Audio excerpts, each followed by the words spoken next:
करूंगा। आज आपकी जो सीटियां वहां से बजनी चाहिए वो यहां से बज रही हैं।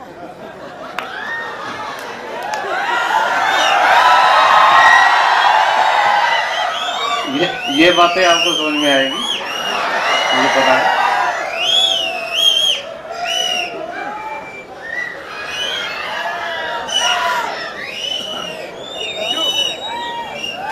द्रागी साहब हरियाणा स्टेट में रहते हैं। ये बच्चे हरियाणा के हैं। मैं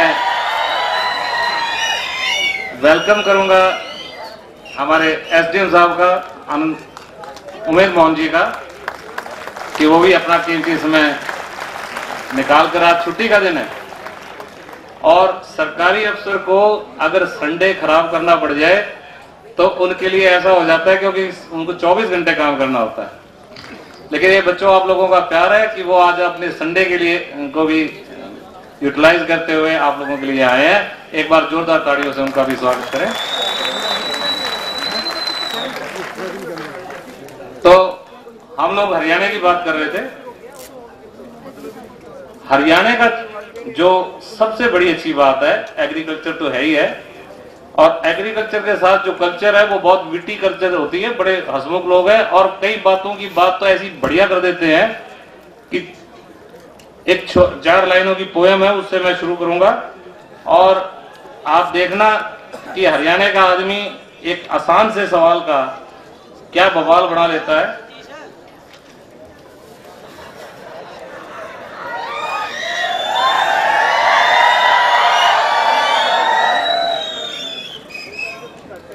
अभी सारी रात पड़ी है, आपके साथ यही काम करेंगे, चिंता मत करो।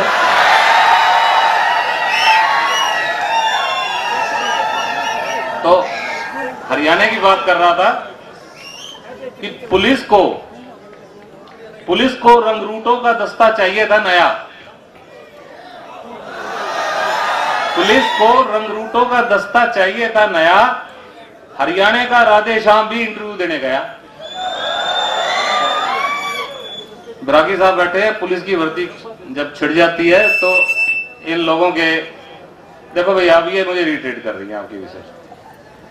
मेरे में इतना दम है, मैं बिना माइक के भी बोल सकता हूं, लेकिन ये दोबारा नहीं। तो जब भर्ती होती है तो द्रागी साहब को पता है कि उनके शासनकाल के अंदर जब भर्तियां चलती थी तो कितने लोग उनके कपड़े फाड़ते थे, मेरा लड़का भर्ती करा दो, मेरा लड़का भर्ती करा दो। आजकल कुछ रास्ता और आसान हो गया है कि लोग सीधे सीधे पैसे पूछ लेते हैं कि जी कितने लगेंगे। तो पुलिस के रंगरूटों का दस्ता चाहिए था नया। हरियाणा का राधे श्याम भी इंटरव्यू देने गया।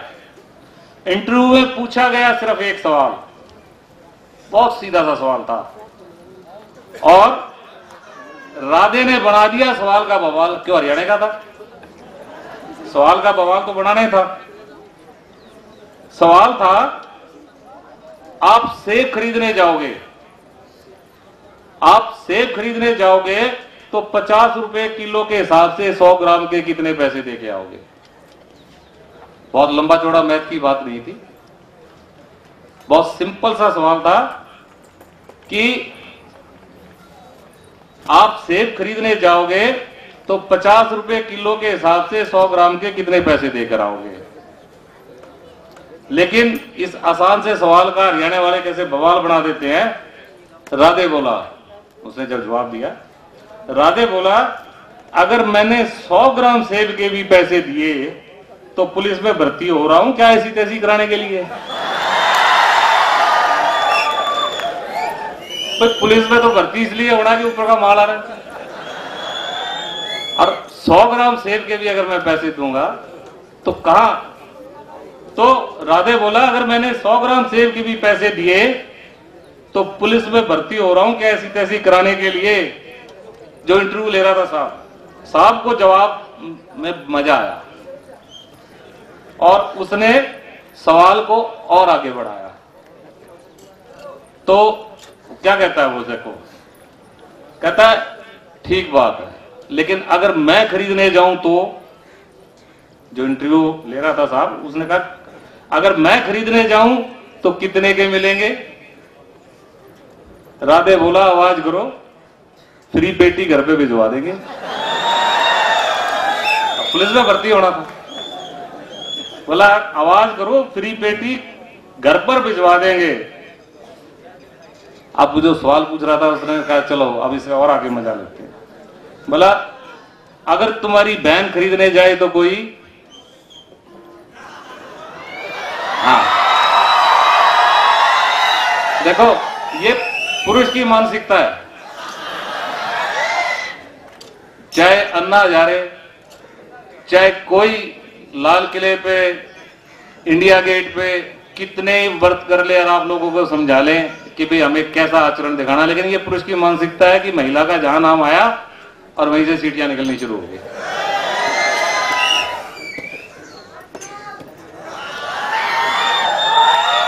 बेटा तू संसद की कार्रवाई के बीच में पैदा होया था।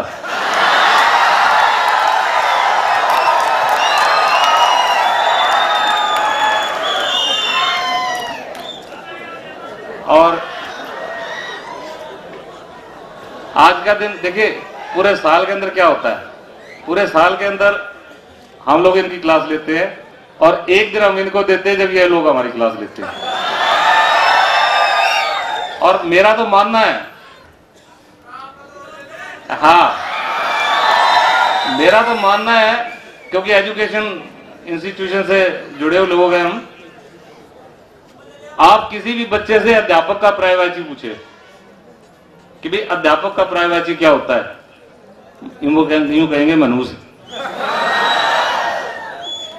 और बहुत खास बात बताऊंगा मैं आपको, कभी देखिए आप किसी कैंपस में गेट से जब कोई भी लेक्चरर एंटर कर रहा होता है, और खासकर जैसे जैसे उसकी डिग्रियां बढ़ती जाती है, जैसे पीएचडी हो जाए, जैसे हमारे बालकिशन जी हैं, उनके चेहरे से देखो आप, ऐसा चेहरा बना के कॉलेज में घुसेंगे जैसे ना कई साल से कब्ज की बीमारी से परेशान है।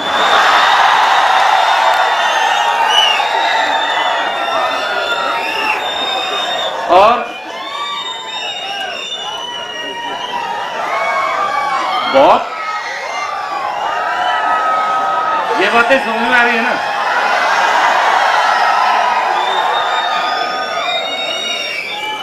ऐसे ऐसे देता रहूंगा मैं तुम्हें दोस्त, थोड़ी थोड़ी देर में। और मजाक की बात तो यहां तक है कि हमारे मोहनलाल जैन जी हैं यहाँ पे, कहाँ हैं?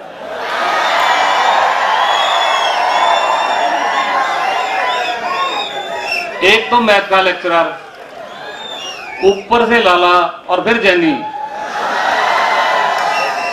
तीनों चीज ऐसी मिक्स होगी कि उस जैसा कंजूस जिंदगी में नहीं मिले। एक बार का बहुत बढ़िया किस्सा सुना रहा हूं आपको कि मोहनलाल जैन ने,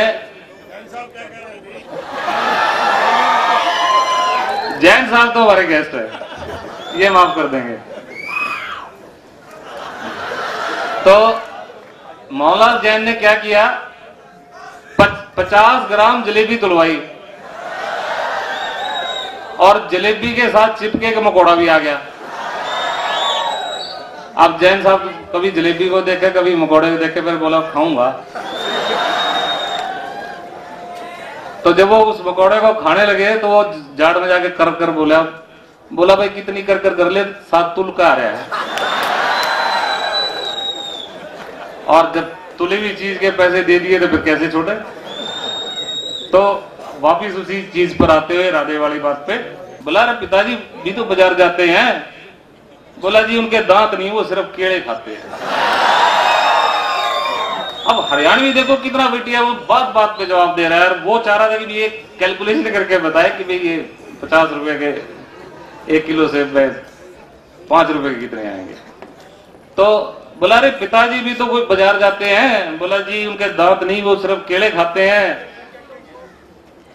तो अब उसने देखिए, अब यहां से इसका जो व्यंग है वो किस तरह से मार्मिक दिशा पे मुड़ता है। और मैं, अगर आपको अच्छा लगे तो ताड़ियों से दाद देना कि आम आदमी जाए तो 100 ग्राम के सेब कितने पैसे देकर आएगा।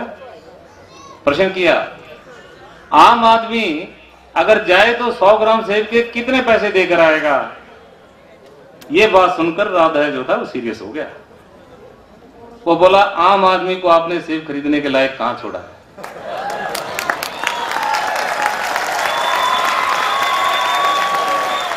आम आदमी को सेब खरीदने के लायक ही कहां छोड़ा है? आम आदमी तो सेब का ठेला लगाता है और सेब तो खास ही खाता है। 300 रुपए किलो का सेब बाजार में आता है। आप देखिए कि आम आदमी जिसकी रोजी रोटी जो है वो चंद हजार रुपयों में चलती है, वो सेब कैसे खाएगा? तो बोला, आम आदमी को आपने सेब खरीदने के लायक ही कहां छोड़ा? आम आदमी तो सेब का ठेला लगाता है, खरीदने तो खास ही जाता है। इंटरव्यू का ये हुआ अंत में परिणाम, राधे साहब सब्जी मंडी में डंडा फटकाते हैं, खुद तो जी भर के सेब खाते हैं और साहब के लिए 100 ग्राम ही भिजवाते हैं। तो बेटा व्यंग की बात है, कुछ चीजें हम शुगर कोटेड करके आप लोगों को देते हैं, लेकिन आज वो समय आ गया है। आप देखिए अभी पीछे क्या हुआ, दामनी की दर्दनाक मौत हुई। अबे हमें सोचने में भी होना पड़ता है, हंसने की बात नहीं है बेटा। अगर वो तेरी अपनी बहन होती तो जब मैं देखता तू हंस रहा था होता या क्या करता? ये प्लीज आप भी थोड़ा बंद कीजिए। दामनी की दर्दनाक मौत हुई, 64 साल हो गए आजादी को। इस 64 साल के अंदर ना तो हम ऐसा सशक्त कानून और वातावरण दे पाए जहां पर हमारी बहू बेटियां आजादी से अपने घूम सके, अपने विचारों को व्यक्त कर सके, और ना ही एक ऐसा अस्पताल दे सके जहां पर दामनी जैसी जो दुखियारी थी उसका इलाज हो सके। उसको हमें इलाज के लिए सिंगापुर ले जाना पड़ा। ये एक शर्म की बात है हमारे लिए। ऐसी बात नहीं है कि हिंदुस्तान के अंदर टैलेंट नहीं है या भारत के अंदर टैलेंट नहीं है। अगर आप देखिए, आंकड़ों की बात करता हूं, माइक्रोसॉफ्ट जिसने देश विदेश सब में तहलका मचा रखा है, उसके अंदर अगर आप देखिए तो 46% की जो भागीदारी है वो भारतीय इंजीनियर्स की है। 46%। और मजा नहीं आया बेटा? ताड़ी बजाओ तो खुल के बजाओ, नहीं तो बजाने की कोई जरूरत नहीं। मैंने कौन सा इलेक्शन लड़ना? आपको अगर बात अच्छी लगे तो अप्रिशिएट करो, नहीं अच्छी लगे तो कोई बात नहीं। आप ये देखिए 46% जिस देश के बेटे बेटियां एक कंपनी माइक्रोसॉफ्ट कंपनी में काम कर रही हैं, उस कंपनी की जिस दिन हमारी इस भारत माता ने उन बच्चों को वापस बुला लिया अपने देश में, या हम इस लायक हो गए कि उन बच्चों को जिस पैकेज पे वो वहां काम कर रहे हैं वो पैकेज अपने खुद के देश में दे सके, तो विंडो नहीं बाहर के देशों की दरवाजे खुलने बंद हो जाएंगे। और आप कमाल की बात देखिए, ओबामा हमारी इस दुनिया का सबसे ताकतवर राष्ट्रपति, जो सबसे ताकतवर देश है यूएसए, उसकी जो मेडिकल टीम है उसमें 18 डॉक्टर्स कुल डॉक्टर हैं जो उसका फिजिकली जो ट्रीटमेंट करते हैं हर एक चीज का। और आपको पता है उस 18 में से 13 भारतीय डॉक्टर हैं। एक विदेशी जब अपने भारत के बच्चों पर यकीन कर सकता है, इतने इंपॉर्टेंट फिगर की जो हेल्थ है उसको भारतीय देखते हैं, फिर ये आज हमारे देश के नेता बाहर क्यों इलाज कराने जाते हैं? कोई इटली जा रहा है, कोई यूएसए जा रहा है ट्रीटमेंट कराने के लिए। जब टैलेंट हमारे देश में है तो मैं आज इस मंच से यही कहूंगा कि जो लोग होनहार हैं उनके लिए रिसेशन कुछ भी नहीं है। रिसेशन जो है, कामचोर लोगों ने एक शब्द बनाया कि रिसेशन आ गया है। काम करने वाला व्यक्ति चाहे वो इंजीनियरिंग का है, चाहे वो मेडिकल लाइन का है, और चाहे अनस्किल्ड है। आज आप देखिए, आपको एक अच्छे ड्राइवर की जरूरत है, ड्राइवर नहीं मिलता है। तो बेरोजगारी कहां है? बेरोजगारी सिर्फ उन लोगों के लिए जो लोग कामचोर हैं। आप लोग दिल लगाकर अपनी इंजीनियरिंग पूरी करें, अपनी मेडिकल साइड पूरी, किसी भी ट्रेड में जाएं, लेकिन जो अहम चीज है, जो चीज हम पढ़ाने की कोशिश कर रहे हैं, उस चीज को आप पूरी तरह पढ़ें और ये सोच के पढ़ें कि आपके माँ बाप ने जो आपके ऊपर कीमती अपना जो तन मन धन जो वो नछावर कर रहा है, वो उसकी कोई मजबूरी नहीं है, लेकिन वो ये चाहता है कि जो सुख संपदा, जो साधन उसको नहीं मिले थे, वो आज मैं अपने बच्चे को दूं। और मैं चाहूंगा कि आप उस चीज का आदर मान रखें। भारत की तो बात, जहां तक संस्कृति की बात हम करते हैं, तो आप पिछला इतिहास उठाकर देखिए, कोहिनूर हीरा कहां से निकला? गोलकुंडा की खानों में से, भारत से। और सारी दुनिया में किसी में ये ताकत रही थी कि अकेला देश उसकी कीमत अदा करके उसको खरीद सके। इतना बेकिस्मत जो कीमती हीरा था वो, तब जाके उसके 4 टुकड़े किए गए और फिर जाकर एक इंग्लैंड ने खरीदा, एक किसी और देश ने खरीदा। मतलब कितना कीमती हीरा था वो। कहां था? भारत के अंदर। भारत सोने की चिड़िया ऐसी थोड़ी कहलाता था। अब देखिए, करोड़ों, हजारों, लाखों और करोड़ों के जो घोटाले रोज आप देख रहे हो, उसके बावजूद ये देश जिंदा है। क्यों? क्योंकि अभी भी इसमें चूसने के लिए बचा है। ये बात जरूर समझ में आएगी।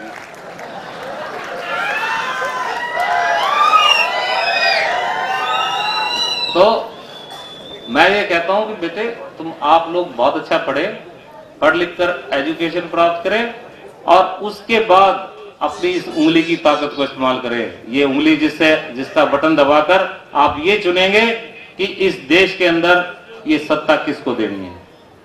अच्छे लोग, पढ़े लिखे लोग, जाति पाति से हटकर, धर्म से हटकर, अगर आप लोग अच्छे लोग इस राजनीति में, आज हम बहुत आसानी से कह देते हैं भ्रष्टाचार है, राजनीति बहुत गंदी हो गई है, लेकिन कभी आपने सोचा कि क्या हमने इसको सुधारने के लिए कभी कुछ किया?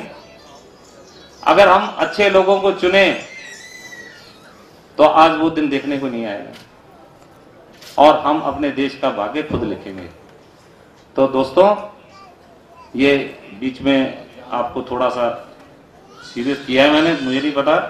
जहां तक नेताओं की बात है, मैं जब मंच पे आता हूं तो मैं थोड़ा सा कंट्रोल नहीं हो पाता हूं, क्योंकि जब मैं अपने आसपास भ्रष्टाचार को और उसको देखता हूं तो 4 लाइन उस पे कहूंगा, किसी के लिए व्यक्तिगत नहीं है, कोई इसको व्यक्तिगत ले जाए तो मुझे माफ करना, कि तोप तमंचे छुरे कतरनी, तोप तमंचे छुरे कतरनी, पहने चाकू भेज दिए, सीमा की रक्षा करने को कई वीर लड़ाकू भेज दिए, चंबल की भीड़ में अब तो कविताएं लहराती है और जितने भी थे हमने चुनकर दिल्ली डाकू भेज दिए।